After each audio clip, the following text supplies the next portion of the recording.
이제 파트 8번째, 피난시설, 방화구획 및 방화시설의 관리에 관한 내용 한번 보도록 하겠습니다. 자, 일단은 이제 첫 번째 나오는 내용이 이제 건축물의 방화 개념에 대한 그 내용과 수단을 얘기하는 건데요. 뭐 이거 아마 여러분들 교재에도 이렇게 내용이 있을 겁니다. 매치를 시켜가지고 우리가 한번 비교를 좀 해볼 건데, 자, 이런 느낌입니다. 자, 첫 번째. 방화구획을 통해서, 자, 일단 첫 번째 뭐냐.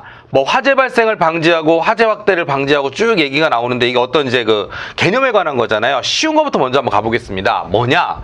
화재 확대를 방지하는 건 어떤 개념이라 그랬죠? 화재 확대를 방지하는 개념은 요게 바로 그 화재 확대를 방지하는 개념 자체가 그 방화구획이라고 하는 거, 방화구획을 통해서 이제 우리가 뭐를 하냐면 화재 확대를 방지한다 그랬죠. 그러니까 화재 확대를 방지한다는 말 자체가 이게 뭐에 관한 내용이냐면 방화구획이라고 하는 거에 대한 내용이에요. 그러니까 실제로 이런 식으로 찾는 겁니다. 원래 이 방법이 이거밖에 없어요. 지금 현재는. 그래서 화재 확대를 방지하는 거, 그러니까 내가 어떻게 뭐 잘 타냐 못하냐 이걸 떠나서 적어도 나는 옆으로 번지는 거 막는 어떤 구조다라고 한다면 이걸 방화구획이다 이렇게 얘기를 하는 거죠. 정의예요, 정의. 그래서 자, 방화구획, 그러니까 이 니은에 해당되는 건 이제 A가 되는 것입니다. 이렇게 보시면 되겠고요.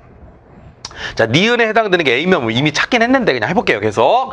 자, 그 다음에 화재 시에 붕괴 방지는 뭐냐? 건물이 어떻게 해야 된다는 거죠? 화재가 나더라도 견딘다. 견딘다라는 말이 나오면 견딜 내자를 쓰는 거예요, 그죠? 그럼 이 붕괴 방지라고 하는 거는 뭐를 얘기하는 거냐면 내화 구조를 얘기하는 거겠죠? 그럼 내화 구조에 해당되는 건 어디에 있냐면 C에 있단 말이에요. 그래서 요거는 이제 C가 되는 것입니다. 그럼 디귿이 C에 해당되는 것도 마찬가지로 얘밖에 없어요, 그죠? 자, 그 다음에 그래서 이제 뭐가 A하고 C가 해결됐죠? 자, 그리고 화재 시에 안전한 피난? 뭐 이것만 사실 체크해도 답은 나올 건데 요건 아마 두 개가 있을 거예요. 그래서 피난이란 말이 나오면 당연히 피난하고 매치가 돼야 되니까 요건 이제 D가 되는 건데 그 D에 해당되는 건 이렇게 두 개가 있죠. 그죠? 뭐 그런 내용이고, 화재 발생을 방지하겠다는 건 뭐 하는 겁니까? 그렇죠. 건축물 내부와 외벽에 마감 재료를 규제한다는 얘기는 그만큼 우리가 뭐 불련 재료라든가 이런 걸 써서 화재를 발생을 이미 방지하겠다 이런 차원으로 접근하는 거잖아요. 그래서 여기에 이제 해당되는 게 우리가 B가 해당되는 거니까 요 B에 해당되는 거 찾으시면은 뭐 이런 식이에요. 그래서 모든 걸 다 만족시킬 수 있는 건 3번인데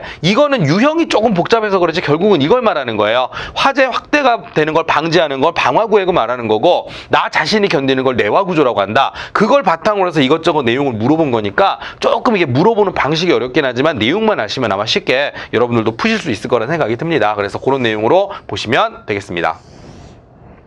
자, 그 다음에 이제 피난시설, 방화구획, 방화시설에 대한 내용으로 옳지 않은 거 골라라 그랬습니다. 자, 옳지 않은 것만 제가 체크해드리는데 일단은 답은 4번이에요. 4번이 왜 문제가 되느냐? 방화시설로, 자, 방화시설이에요. 방화시설로 내화구조, 방화구조, 방화벽, 마감재료, 재현설비라는데 이 재현설비는 여러분들 어디서 나오는 거냐면 이거는 소방시설법에 나오는 내용이에요.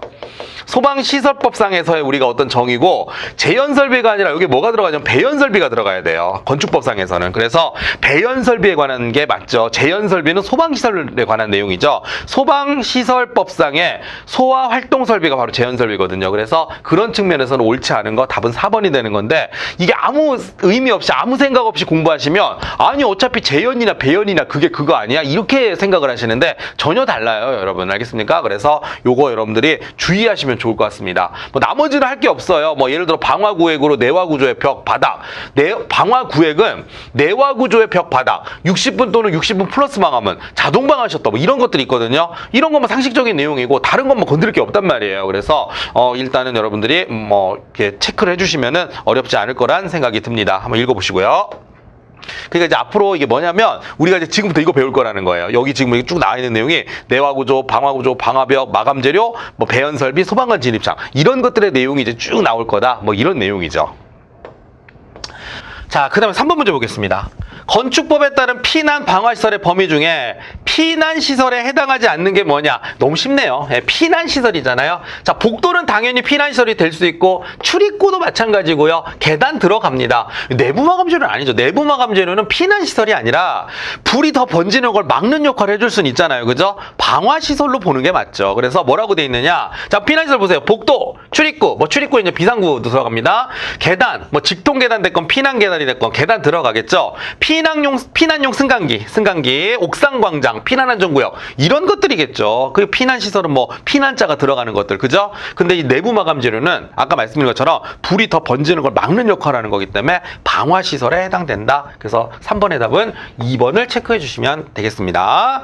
자, 그 다음에 이제 이어서 4번 문제로 가는데요. 4번은 직통계단 설치 기준 중에 옳지 않은 거 골라라. 이거 좀 표를 먼저 보겠습니다. 이거 이렇게 하시면 돼요. 어떤 식으로 기억을 하시느냐.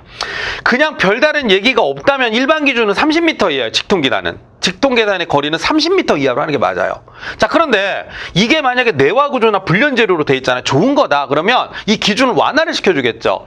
2배는 안 돼요. 조금 줄여섭니다. 그래서 기본적으로 50m인데 16층 이상이면 조금 덜 줄여줘요. 50 그 사이에 뭐가 있습니까? 40이 되는 거예요. 그래서 40으로 가는 거고, 요건 따로 외우셔야 돼요. 반도체 디스플레이 패널 제조 공장으로 자동화 생산시설에서 자동식 소화 설비를 설치했으면 이거는 기준이 좀 제일 멀어도 되는 겁니다. 근데 이거 뭐 연관성이 없기 때문에 그냥 외우는 게 좋을 것 같아요. 그래서 75, 무인화 공장 같은 100m 단순함기, 30, 50이냐 40이냐 75, 100 이렇게 외우시면 될 것 같아요. 직통계단의 경우에는. 문제는 어떻게 적용이 됐느냐 보겠습니다. 자, 피난층 외예층에서 거실의 각 부분으로부터 가장 가까운 거리에 있는 한 개소의 계단에 이르는 보행거리가 일반적으로 그러면 얼마입니까? 30m 이하가 되도록 설치해야 된다. 맞아요. 자, 내화구조나 불련재료라는 말이 나오면 50m입니다. 이렇게 간다 그랬어요. 그러나 16층 이상이라면 어떻게 간다 그랬습니까? 40m로 간다 그랬어요. 반도체 디스플레이 패널 어쩌고저쩌고인데 무인이란 말이 안 나와 있습니다. 그죠? 무인 자동화가 안 돼 있으면 얼마죠? 80 그런 거 외운 적 없어요. 저희는. 그죠? 75m가 되는 겁니다. 그래서 답은 4번이 되는 것입니다. 그리고 만약에 무인화 공장이다 그랬으면 여기서 더 늘어나겠죠. 약간 이런 느낌? 단순함기긴 한데요. 이렇게 접근하시는 게 좋을 것 같습니다. 그래서 30에서 50으로 가냐 40으로 가느냐 16층 이상이 기준이 되겠죠. 뭐 그런 것들. 그래서 이렇게 여러분들이 체크를 해주면 되겠습니다. 자, 5번 문제 보겠습니다. 자, 5번 보시면 피난계단 및 특별 피난계단의 설치 대상으로 옳지 않은 거 골라라 그랬어요. 자, 이것도 뭐 단순함기긴 한데 5층 이상 또는 지하 2층 이하 2층에 설치하는 직통계단은 피난계단 또는 특별 피난계단으로 설치해야 된다. 뭐 5번에 1번은 별로 제가 건드릴 게 없습니다. 자, 건축물이 11층 이상인 층 또는 지하 3층. 자, 이제 규모가 커졌어요. 11층 이상. 다시요. 자, 11층 이상. 그 다음에 지하 3층 이하 이렇게 되어 있습니다. 지하 3층 이하인 층으로부터 피난층 또는 지상으로 통하는 직통계단은, 자, 이건 빼야 됩니다. 이제 지금부터 무조건 뭐죠? 특별 피난계단만 가능해요. 5층 이상 또는 지하 2층 이하라면 피난계단 또는 특별 피난계단이겠지만 만약에 11층 이상이고 지하 3층 이하로 내려가는 경우에는 이때는 어떤 방식을 쓴다? 특별 피난계단을 방식으로 쓴다라고 하는 얘기입니다. 그래서 좀 강화가 되는 기준으로 가셔야 되니까 옳지 않은 건 2번이 되는 것이고요. 그 다음에 뭐 이 중에서 판매시설의 용도로 쓰이는 층으로부터의 직통계단을 그 중에 한 개소 이상은 특별 피난계단. 자, 뭐가 나옵니까? 기준은 동일한데 판매시설의 용도는 뭐 백화점이나 이런 것들이 들어가 있을 수 있죠. 사람들이 좀 바글바글 하니까 그 중에 한 개소 이상은 특별 피난계단으로 설치해야 된다는 거 읽어보시면 되겠습니다. 그리고 문화 집회시설 중 전시장 또는 동식물원으로 쓰이는 층에는 직통계단 외에 그 층에 해당 용도로 쓰이는 바닥 면적의 합계가 2000제곱미터를 넘는 경우에는 그 넘는 그 2000제곱미터 이내마다 한 개소 이상의 피난계단 또는 특별 피난계단을 설치해야 된다.